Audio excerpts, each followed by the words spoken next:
What would Abigail Adams be drinking if she was here right now? A tall glass of Sam Adams.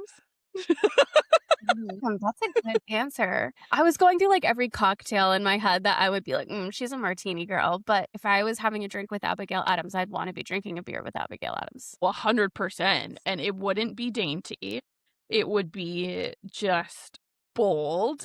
And I can see her like grabbing an IPA and being like, this one's for the fallen boys.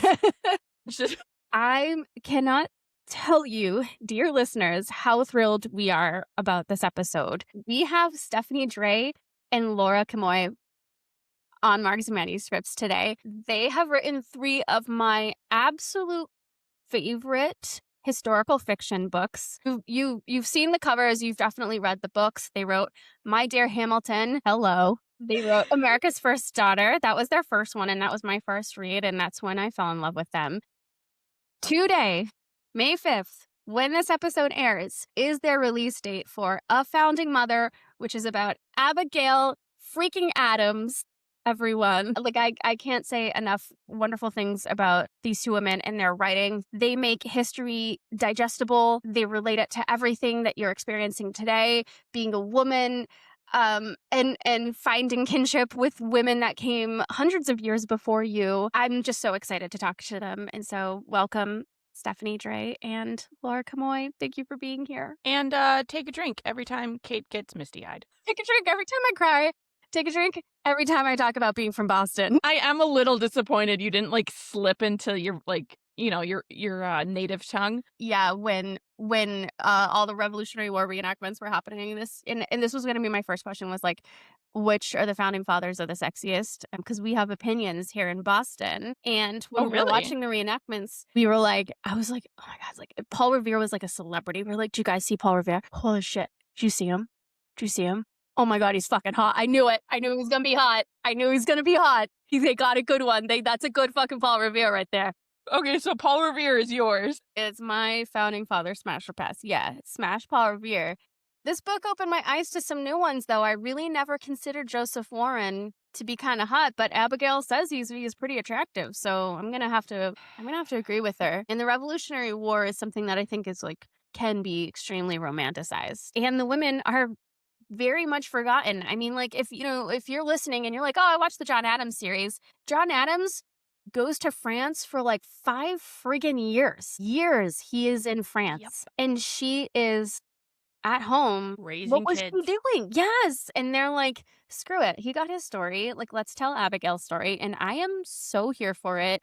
I loved this book so much. I cannot recommend it enough. And any of their other books, like, I'm honestly sure that you've read some of them because they're just so lovely. Yeah, they highlight the ladies. You gotta love it. And if you are feeling a little blue come the 250th anniversary of the signing of the Declaration of Independence, please get to the end of the episode and you will feel like there's light at the end of the tunnel. It's a little bit of hope, and our guests do the best job telling us it's okay to be mad about the current state, but also still be excited about where the country has come from and where it can go. Because there were people like Abigail Adams in the seat on the bus helping drive this sucker. So, because who doesn't love a female in charge? Thank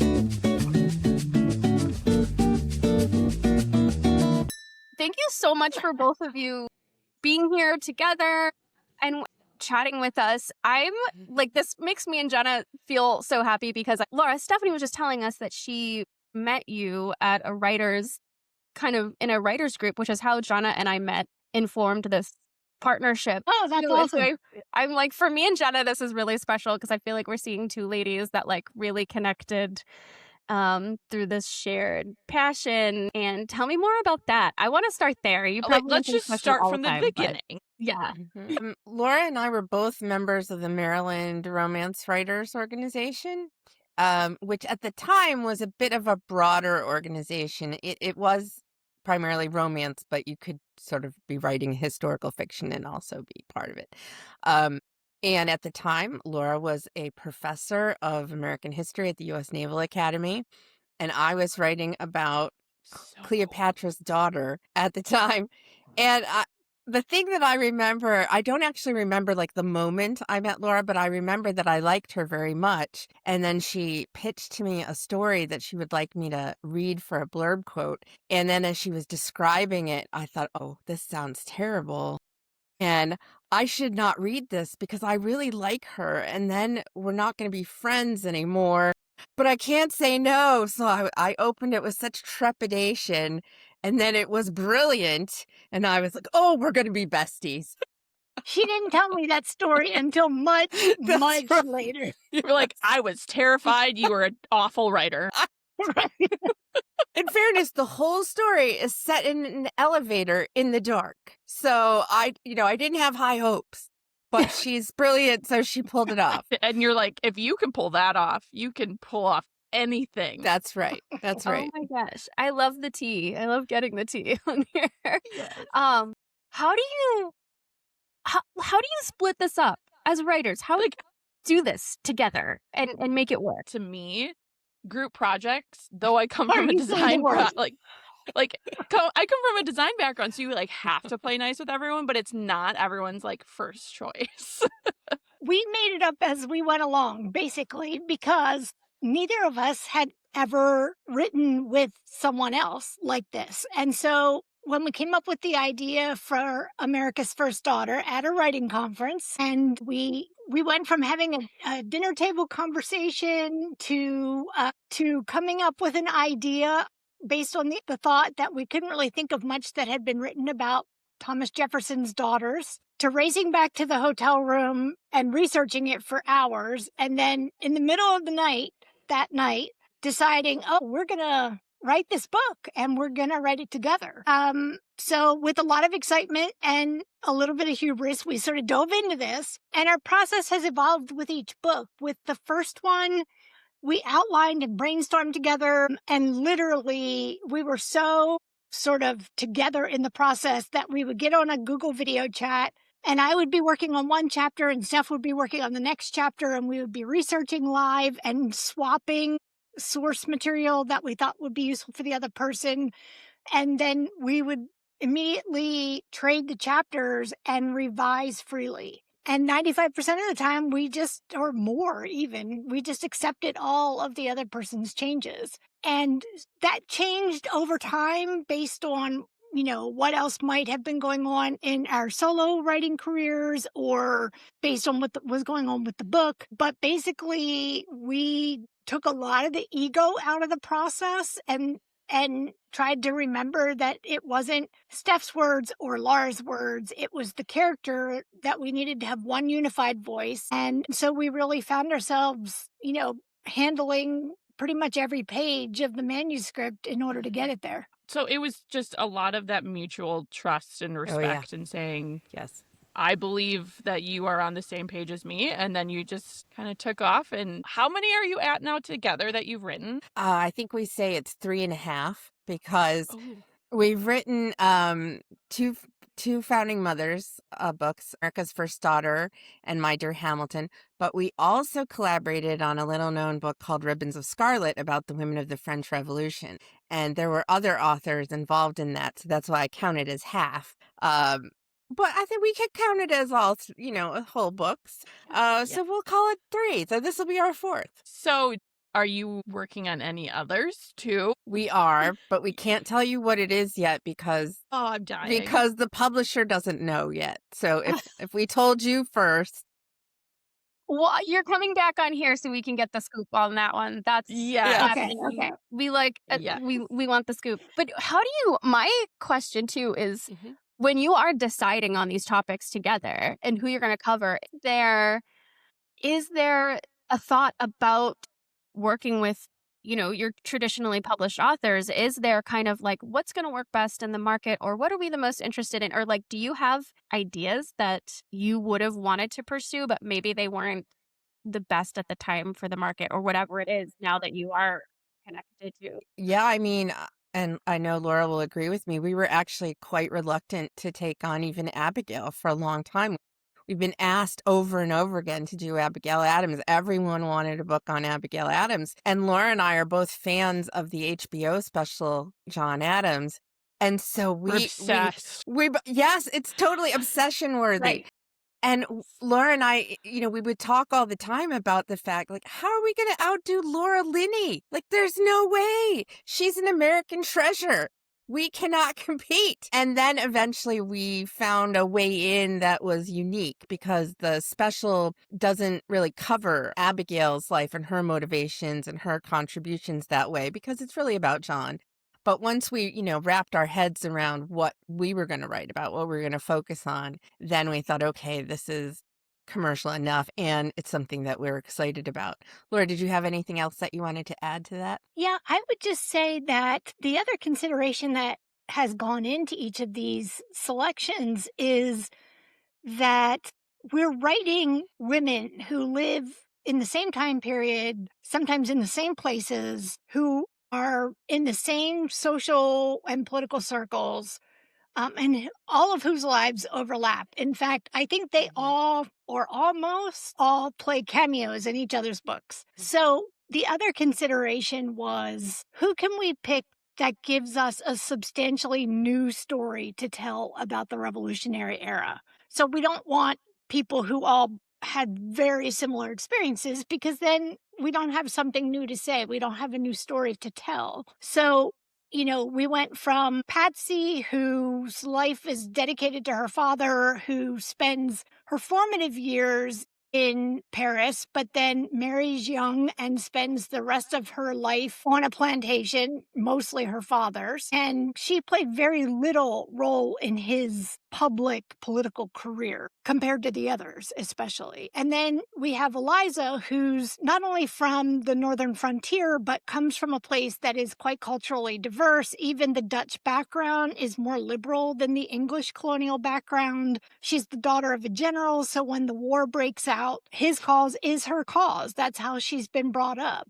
And she very soon after falls in love with a soldier, and the military life then becomes her life. And then when he goes on to politics, his political life becomes her life, and they are very much partners, and politics is happening in their parlor every night. And so it's very hard to separate Eliza's personal life from his political life. And then, of True. course, he dies and she famously lives another 50 years. And so that's, an experience that's very different. In fact, she's the one of, if not the longest living member of the founding generation, because she does not die until 1854. And she lives to meet and know Abraham Lincoln. I mean, it's crazy. She knows most of the first 16 presidents. And then with Abigail, now we have the oldest of them. So she's an adult when the Revolutionary War breaks out. They live in Massachusetts and Boston, which is the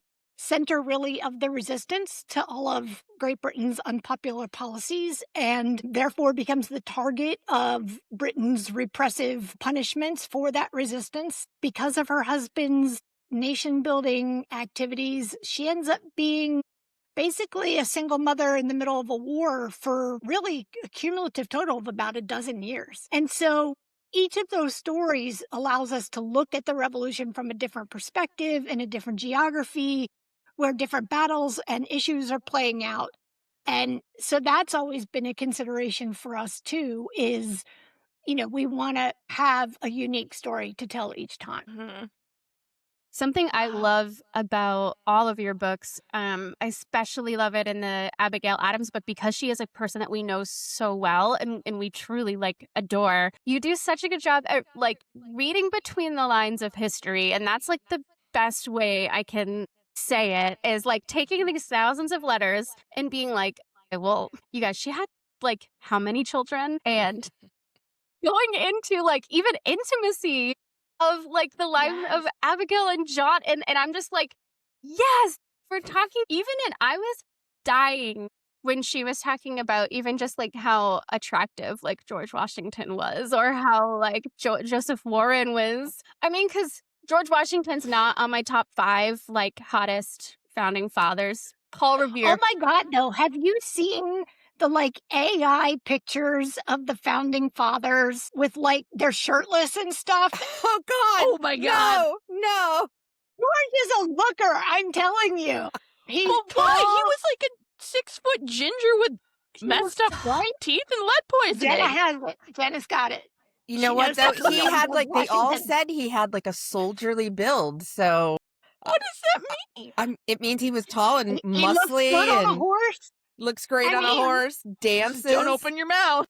Right. He He wore the doesn't need heck out to. of that uniform. Yeah. You have a favorite founding father. I can tell when you're writing, you're like, definitely, like, I'm picturing Sam Adams, like, the hot one here. Like, there has to be. I actually think this is kind of funny, but our favorite, I think, changes every book because Yep. we've now written, so we write the Jefferson book in which Alexander Hamilton is, the devil incarnate. Then we write the Hamilton book in which Thomas Jefferson is terrible. Like, he is the arch villain. And then we get to John Adams' book and he hates them both. And and so we see them from all these different angles. And, there's a reason, if any of you have seen the Hamilton musical, they really gloss over the Adams administration. There's a reason for that because this is not Alexander Hamilton's finest hour at all. When you start delving into it, you're like, oh no, I can see why the Adamses think he is the literal devil. And Abigail even said that she saw the devil in his eyes. So I don't know that I have a favorite because like right now I'm thinking I'm very charmed by John. Well, and I think we've talked many times about the fact that we wrote these books in the right order. Because if we had left Jefferson after Hamilton and Adams, I don't know that we could have really sank into Patsy's idolization of her father in the same way after seeing him through the Adamses and the Hamiltons' eyes. And so it's funny because sometimes in reviews, people will be like, they just hate Thomas Jefferson. And we chuckle because we're like, first of all, no, it's not us. It's not us. We wrote a whole book where his daughter does nothing but protect and defend and laud him. It's the Hamiltons. It's not us. Yeah, it's well, I think that's a testament to being able to evoke your character's feelings and not putting your own, like asserting your own thoughts onto them. Because if they got done with that book and they're like, wow, they hate Jefferson, but why? Like, Right. Right. And you're like, we did our job. Thank you very much. See, it's turning out to be something of like a soap opera where you really have to read all of them to get the real insight because, they're all lying about each other and they're all scheming behind each other's backs and having affairs and telling lies and getting involved in it's like days of our revolution. Founding lives. It is. You do not Days of gloss our over. revolutionary lives. There we go. Love it. Love it. I will watch. HBO, I would this totally is your watch call. that. Yes. You don't gloss over the fact that John Adams does have a problem with vanity and, and he was a man of his time. And I love that you really dig into that and her reaction to that. It's the Laura Linney stuff, I don't know. I thought John Adams is a comfort watch to me. It's Gilmore Girls, John Adams all day. And I pictured I just pictured Laura Linney as Abigail Adams in her own movie. And it was so enjoyable. I loved this book so much. My other question too is I would be totally convinced if you said that one person does the research and one person does the writing because the writing is so seamless. It feels like one voice across all the pages. So my question is, how do you take those letters and all of that research and translate it into finding their voice as writers and keeping it consistent? Well, it's really a mission of ours that we try to let the characters speak in their own voices as much as possible. And it worked out especially well with Abigail because she left so many more letters than the other heroines that we've written about before. She's a very distinctive voice. She's tart and she's funny. Yes. And occasionally super gossipy. And, she's a real flesh and blood human being with her own flaws, but I just adore her. So I'm willing to overlook. But whenever we would find a place where we could actually put something that she said in her letters into her dialogue, then we would do that. or even into her internal monologue. Now, the problem with doing this directly is that the writing of the 18th century can be a bit stilted, and they really don't pay any attention to punctuation or spellings. It's pretty random. So we have to sort of edit this and use what Laura and I affectionately call old-timey language, where we want to preserve that it's not modern, but also modernize it enough that the modern reader can understand what they're saying and make sure to normalize all the punctuation and the spelling. But I do remember the first time we had to edit something that Thomas Jefferson wrote, we were having fits because we were like, what hubris is this? We're gonna edit the words of Thomas Jefferson. Like, who are we? Now we're comfortable doing this because it's really our job to help make these figures more accessible to readers. When you were nailing down her voice, is that out of all of the ones that you've done, you said she had the most letters. How did you get access to all those letters? Are they public? like What's the T on? Yeah. On the yeah, the That's the archives? easiest part, actually. The National Archives has digitized and transcribed, probably at this point, hundreds of thousands of letters of the founding fathers and mothers, the founding generation. They're not all there, but many are, and they're adding new ones all the time. And the wonderful thing about them being transcribed is that makes them searchable. So you can literally search Abigail Adams babies, and it'll come up with all the letters either to, from, or about Abigail Adams that mention babies. So if you're working on a certain kind of thing, you can search that way. You can also just read them in chronological order, and it's an amazing and free resource that is available for everyone, and we've made significant use of it in all of our books. Have you ever seen them in person? Is that a thing you can even do? You can. We have seen some letters in person. I don't think we did not have to do serious archival research this time for Abigail because her letters are so famous and they've been translated for a very long time. But when we were working on the Eliza Hamilton book, many of Eliza's letters had not been digitized yet.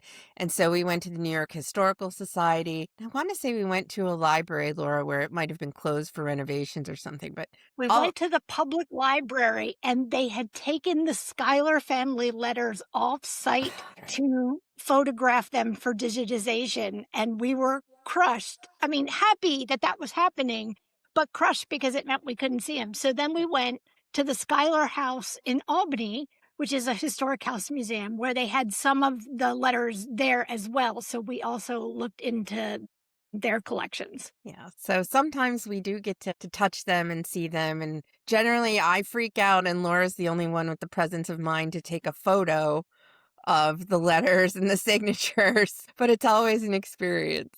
What's my like the goodness. coolest in all of the books that you've written? Probably what's the coolest bit of research you've been able to do or thing that you've been able to see? Well, usually these are madcap adventures on our part. I can think of two. One of them was when we went to Monticello for America's First Daughter. I'll let you tell the other time that we almost got arrested. This time, we were at Monticello and we had not told anyone who we were, what we were doing. And so we get there and we are just, gobsmacked by everything. We're so enthusiastic and we're in, I think, the Madison room, and the docent says something like, oh, and this shaving kit belonged to William Short.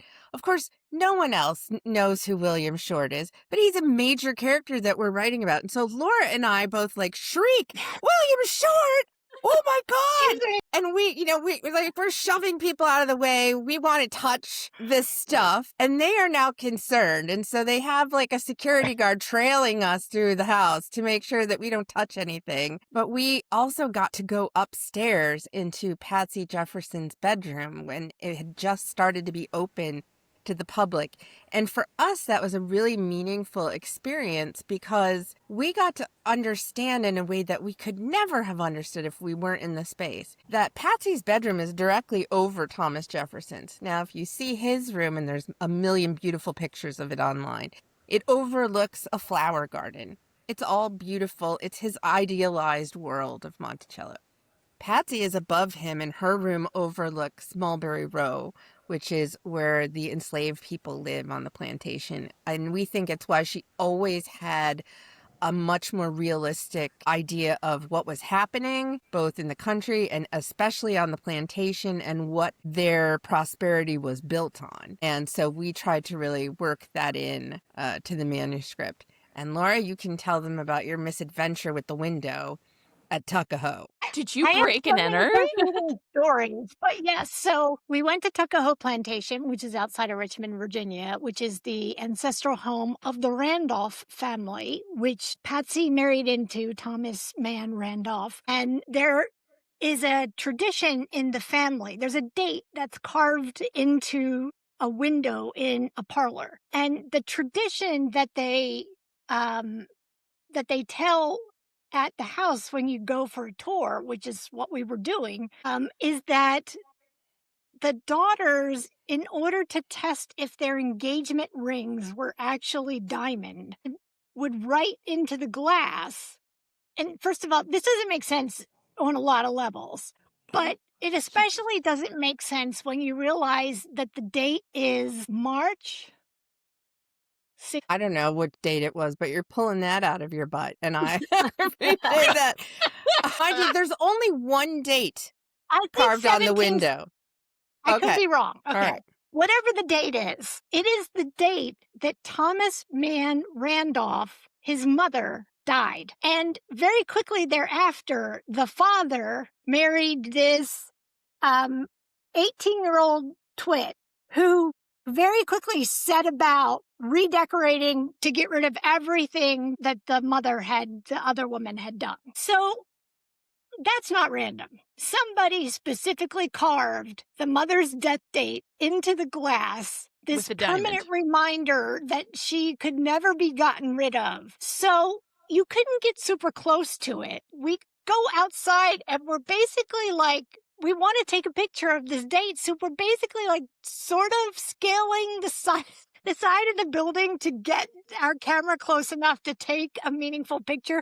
And we sort of did. I have the pictures that we took from that day. You can did, see and it I pretty distracted the guard, so it was a successful caper where we got the picture, and we can prove. I mean, there's no way that a girl who's getting engaged randomly carves her mother's death date into the window. So that was No. that was a fun So misadventure. somebody Yeah. was making it known to this 18-year-old girl that you may be the new mistress, but you're not the mistress of Tuckahoe.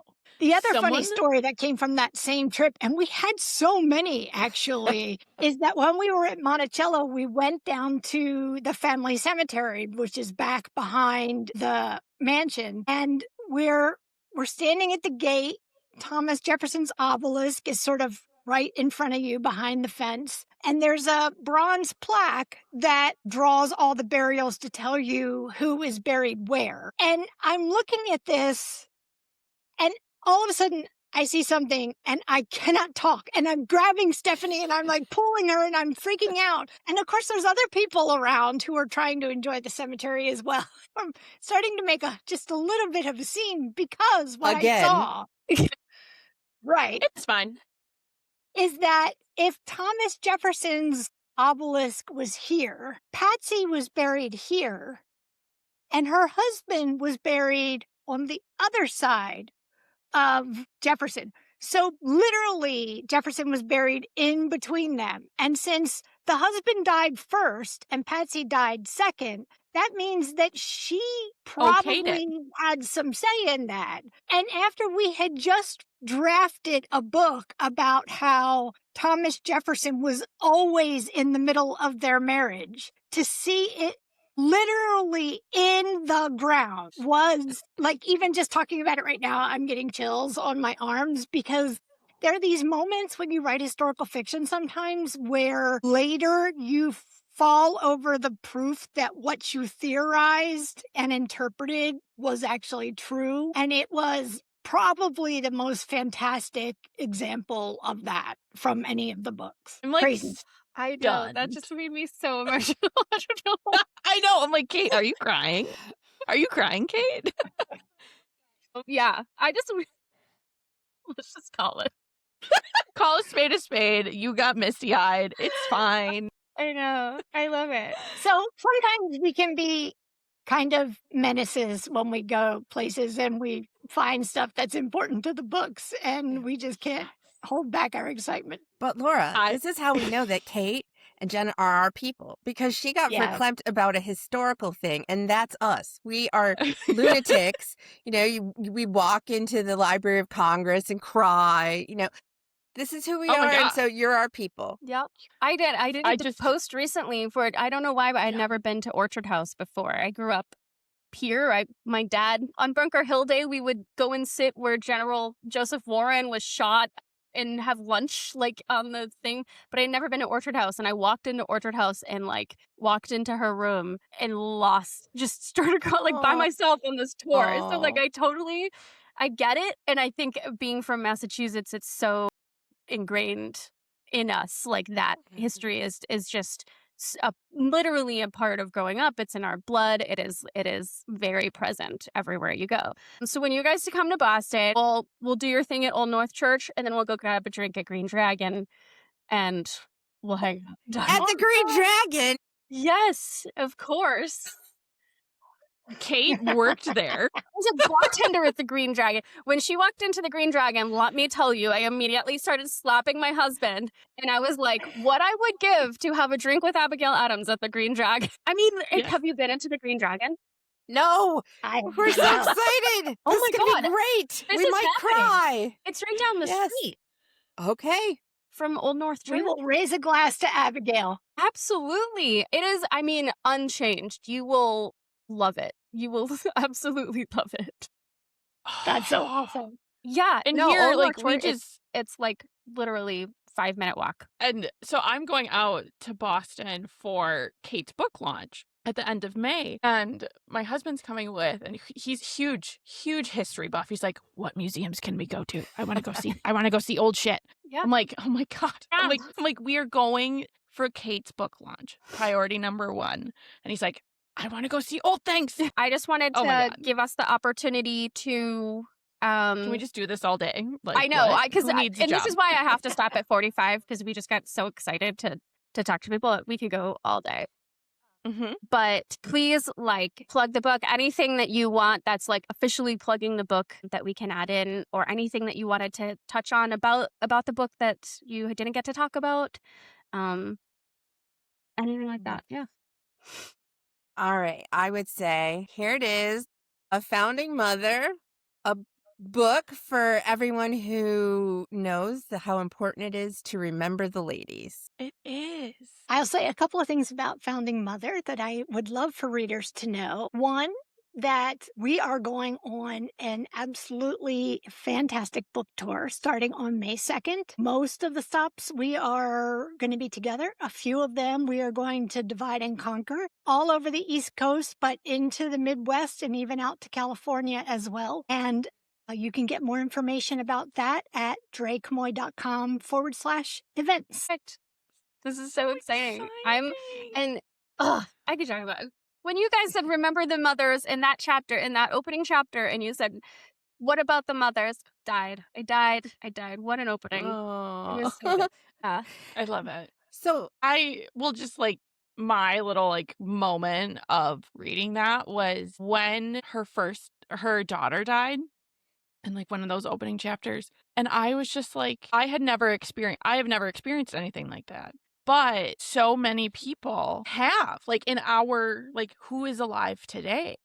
And just thinking of how that is a transcending experience that women have faced for centuries, thousands of years of like going through that with your child. And that I granted wanted to kind of slap John when he told her like you gotta like buck up, but also like she was always like this pillar for everyone around her. And it was so beautifully written, that scene, where it wasn't full of unnecessary prose. It wasn't full of descriptors that needed to convey her grief. It was just if you are a woman reading this is what happened. You know exactly what all of these feelings are. And it was absolutely gorgeous. And I'm pretty sure I cried. It was Oh, that's it was lovely.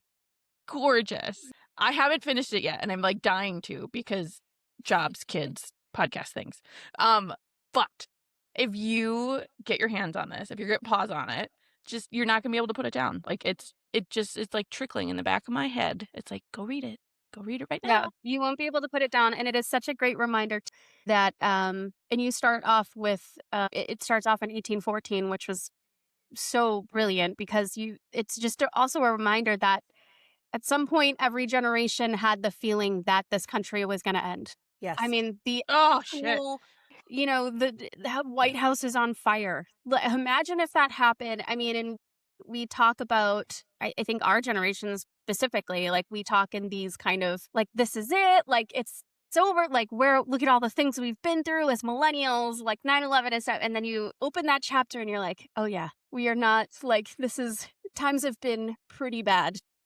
Yeah, this is not unique. This is not unique. So thank you for Yeah, that and reminder. even a step beyond that too is that like they didn't have the choice to give up or wash their hands of it or say it's somebody else's problem, right? They knew that the Union surviving took active participation, and that remains true. You know, they were regular people. They had to sacrifice a lot to keep it together, and that's a lesson that remains relevant. Yeah. And I guess I want to add that when we were writing this, we were aware that it was going to come out in time for the 250th anniversary of the Declaration of Independence. And we were also keenly aware that this was a time, a particular anniversary, where Americans are going to be arguing a lot about the legacy of the country and where we're going now and what the mission of the nation remains, because we are the only nation on earth that began with a mission. And so we thought, and we believe this strongly, that Abigail's voice is the most modern and resonant to speak to this moment that we're facing. And so I know that people are going to have complicated feelings about the anniversary, but this is the book that you read to help you sort those feelings out. I like got chills just for a second. High fives all Like- around. Yeah. Oh my gosh. Love it. Can I just like live in Boston for the month of May and follow you around, and I can work remote, and I'll just be your fangirl. I'll be like cheering in the background and everything. Yes. Thank you so much, Stephanie and Laura. This was as fun as I knew it was going to be talking to the two of you. You're besties of the pod now. Please, in the future, let us know any way we can post, support, be there for you in any possible way that we can promote whatever it is that you're doing, not just this project, but any project. Well, thank you very much. And I'd like to extend a similar offer to you. Since you have a book forthcoming, please do send me information. I have a newsletter, and I think my readers might be interested. Absolutely. Absolutely. Yeah. I'm serious about the Green Dragon. I'll Go We're have a Sam taking you up Adams on this. in the Green Dragon. Yes, for sure.